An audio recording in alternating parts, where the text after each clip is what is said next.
आज Doubtnut app download करें। Doubtnut पर अपने सभी गणित, रसायन विज्ञान, भौतिक विज्ञान और जीव विज्ञान के डाउट्स का करो सफाया। बस प्रश्न की फोटो खींचो, एक ही प्रश्न को क्रॉप करो और तुरंत वीडियो सोल्यूशन पाओ। अभी डाउनलोड करें।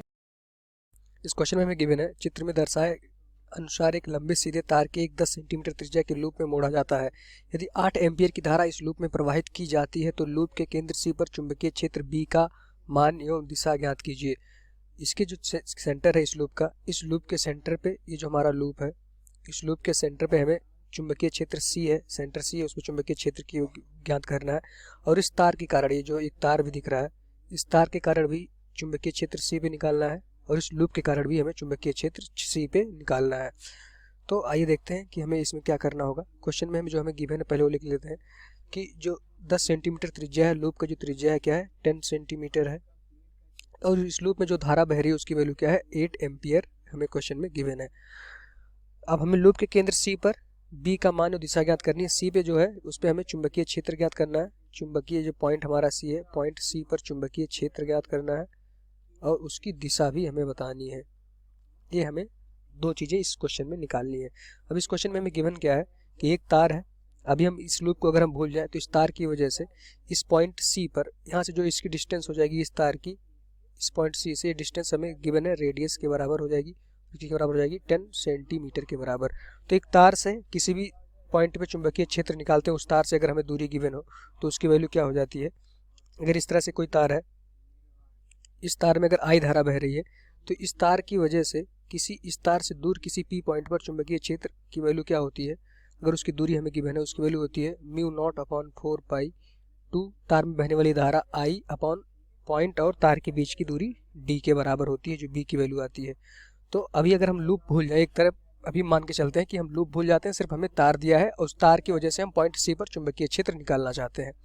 तो उसकी वैल्यू क्या हो जाएगी, हम मानते हैं तार को 1 मानते हैं, इस लूप को हम 2 मान लेते हैं। तो B1 की वैल्यू क्या हो जाएगी, B1 किसके लिए है, जब तार के लिए हमारा चुंबकीय क्षेत्र B1 है, तार की वजह से हम पॉइंट सी पर चुंबकीय क्षेत्र निकालेंगे, उसकी वैल्यू क्या हो जाएगी mu naught upon 4 pi 2 into आई अपॉन डिस्टेंस डी।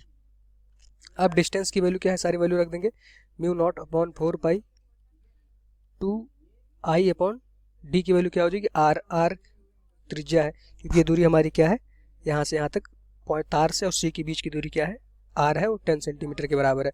अब सारी वैल्यू अगर यहाँ उठा के पुट कर देंगे तो म्यू नॉट अपॉन 4 पाई की वैल्यू होती है 10 टू द पावर -7 इंटू 2 आई की वैल्यू क्वेश्चन में हमें गिवन है।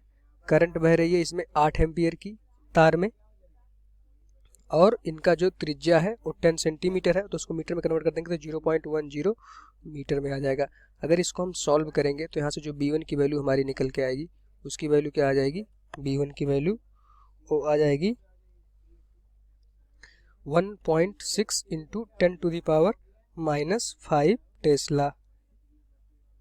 ये हमारा B1 की वैल्यू आ गई। अच्छा, B1 की दिशा हम निकालेंगे पॉइंट सी पे, तो क्या हो जाएगा, इस तार में अगर धारा आई बह रही है तो इसकी वजह से पॉइंट सी पर जो चुंबकीय क्षेत्र की दिशा होगी वो क्या होगी, अंदर की तरफ होगी।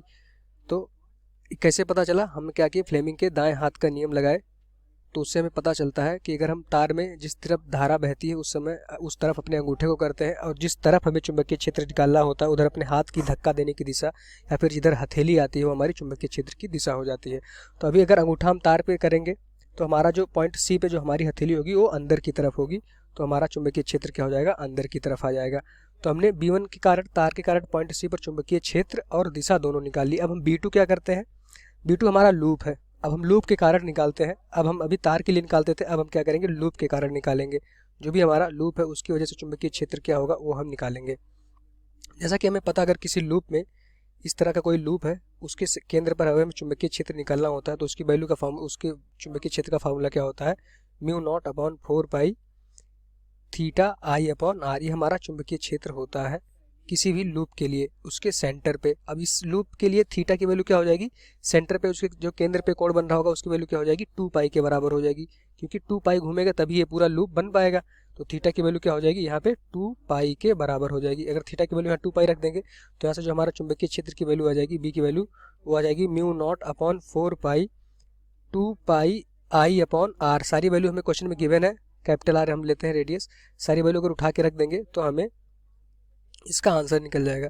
तो यहाँ से अगर हम देखेंगे तो म्यू नॉट अपॉन 4 पाई की वैल्यू होती है 10⁻⁻7 2 pi into current 8 ampere loop में बह रही है, उसकी त्रिज्या क्या हो जाएगी 0.10। ये हमारी बी की वैल्यू आ जाएगी B2 की। तो यहाँ से देखेंगे, अगर B2 की वैल्यू को हम देखेंगे तो यहाँ से हमारा जो B2 आ जाएगा वो हो जाएगा 10⁻⁻7 इंटू 2 इंटू पाई की वैल्यू 3.14 होती है इंटू 8 अपॉन 0.10। अब यहाँ से हम देखेंगे B2 को अगर सॉल्व करेंगे तो हमारा जो B2 आ जाएगा उसकी वैल्यू आ जाएगी 5.0 इंटू 10⁻⁻5 टेस्ला। ये हमारा B2 आ जाएगा। और इसकी दिशा क्या होगी, इसकी दिशा हम देखेंगे तो वही फ्लेमिंग के दाएं हाथ से लूप में जो भी धारा बह रही है, अगर उस दिशा में अपनी हम करंट की अंगुलियाँ उस दिशा में अगर हम अपने हाथ की अंगुलियाँ रखेंगे तो हमारी जो अंगूठा होगा वो हमारा चुंबकीय क्षेत्र की दिशा बताएगा। तो इस समय जो अंगूठा आएगा वो बाहर की तरफ आएगा। अगर इस दिशा में अपनी जिस दिशा में धारा बह रही है उस दिशा में अपनी उंगलियों को हम घुमाएंगे दाएं हाथ की, तो अंगूठा हमारा बाहर की तरफ आएगा। तो यहाँ से जो भी इस चुंबकीय क्षेत्र होगा ये क्या आएगा, बाहर की तरफ आएगा।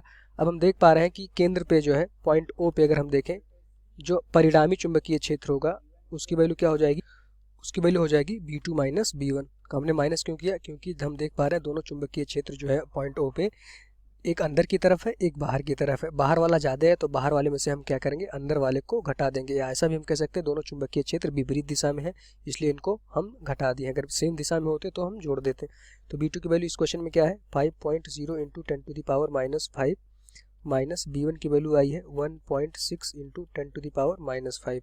अगर दोनों को घटाएंगे तो यहाँ से जो हमारी B की वैल्यू B परिणामी चुंबकीय क्षेत्र जो आएगा उसकी वैल्यू क्या हो जाएगी 3.4 इंटू 10⁻⁻5 टेस्ला। और इसकी दिशा क्या हो जाएगी, दिशा अभी हम देख पा रहे हैं कि बाहर की तरफ होगा। चूंकि ये बाहर वाली दिशा, बाहर वाला ज़्यादा है अंदर वाला कम है, तो बाहर की तरफ जो परिणामी चुंबकीय क्षेत्र होगा उसकी दिशा क्या हो जाएगी, बाहर की तरफ आएगी।